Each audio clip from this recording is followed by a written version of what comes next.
Kita beralih ke informasi selanjutnya, Saudara. Diiming-iming uang sebesar 20 juta rupiah, gadis 15 tahun terlibat dalam kasus peredaran sabu. Kasus tersebut dibongkar oleh Satres Narkoba Polres Nunukan di Pelabuhan Tradisional Haji Putri pada Senin 6 Desember. Kapolres Nunukan AKBP Riki Hadianto mengatakan gadis yang menjadi tersangka itu berinisial S 15 tahun. Tak hanya S, dalam kasus yang sama terlibat dua tersangka wanita berstatus ibu rumah tangga berinisial R 42 tahun dan P 51 tahun yang membawa sabu seberat 2 kg dari Tawau menuju Parepare. Informasi lebih lengkapnya akan disampaikan oleh rekan jurnalis kami dari Tribun Kaltara, ada Febrianus Felis di sana. Halo Felis. Ya, halo Firda. Ya, Felis, bisa Anda informasikan apa yang dijanjikan Bandar Narkoba itu kepada 3 tersangka apabila lolos membawa sabu ke Parepare? Baik, dari keterangan Kapolres Nunukan, AKBP Riki Hadianto mengatakan untuk gadis yang berusia 15 tahun, inisial S, berperan sebagai kurir. Dia mengambil dan membawa barang sabu 2 kilo dari Tawau Malaysia dan rencana akan dibawa ke Parepare dengan diiming-imingi sebesar upah 20 juta rupiah. Dan status tersangka S itu putus sekolah. Dan dari keterangan ataupun pengakuan dari tersangka S pada saat dilakukan penyelidikan, S mengaku melakukan hal ini pertama kali. Dan dalam kasus yang sama juga terlibat dua wanita yang berstatus sebagai ibu rumah tangga, yaitu berinisial R 42 tahun dan P 51 tahun. Dan untuk tersangka R dan R juga berperan sebagai kurir, sama membawa sabu dari Tawau menuju Parepare. Dan perlu diketahui bahwa R merupakan orang kepercayaan Bandar Sabu, inisial H, yang kini ditetapkan statusnya menjadi DPO yang berada di Malaysia saat ini.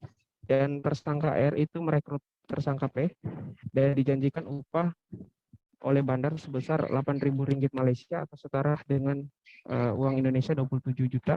Kemudian upah yang sama juga dijanjikan oleh R kepada P senilai 27 juta.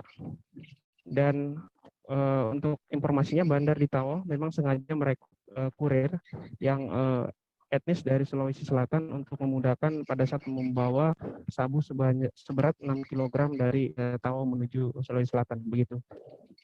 Felis, modus apa yang dilakukan ketiga tersangka kurir ini agar bisa lolos dari petugas? Pada saat tiba di Pelabuhan Haji Putri, untuk kedua tersangka yaitu R dan P, mereka mengenakan jilbab, sementara untuk tersangka S sendiri tidak menggunakan jilbab. Dan modus yang dilakukan mereka adalah menyembunyikan atau menempatkan sabu masing-masing 2 kg di badannya dengan dililit dengan lakban warna putih.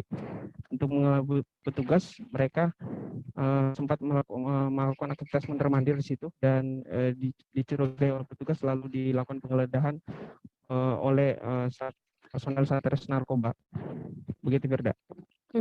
Lalu sejauh ini, Felis, apa upaya dari Satres Narkoba Polres Nunukan sendiri untuk mengungkap bandar dan juga penerima sabu? Baik, setelah melakukan pengamanan terhadap 3 tersangka wanita tadi, berserta dengan barang bukti sudah diamankan ke Mapolres Nunukan, dan Satres Narkoba melakukan penyelidikan lebih lanjut untuk mengejar atau mengembangkan kasus ke Parepare untuk menangkap siapa penerima sabu 6 kg itu.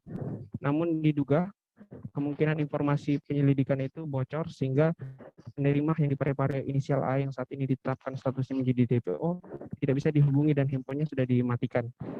Dan terhadap ketiga tersangka itu sudah memang dipersangkakan pasal 114 ayat 2, junto pasal 132 ayat 1, subsidiar pasal 112 ayat 2, junto pasal 132 ayat 1 Undang-Undang Nomor 35 tentang narkotika dengan ancaman pidana mati, pidana penjara seumur hidup, atau pidana penjara paling singkat 6 tahun dan paling lama 20 tahun. Dan saat ini masih terus dilakukan pengembangan untuk untuk DPO yang berada di Malaysia maupun yang berada di Sulawesi Selatan. Begitu, Firda.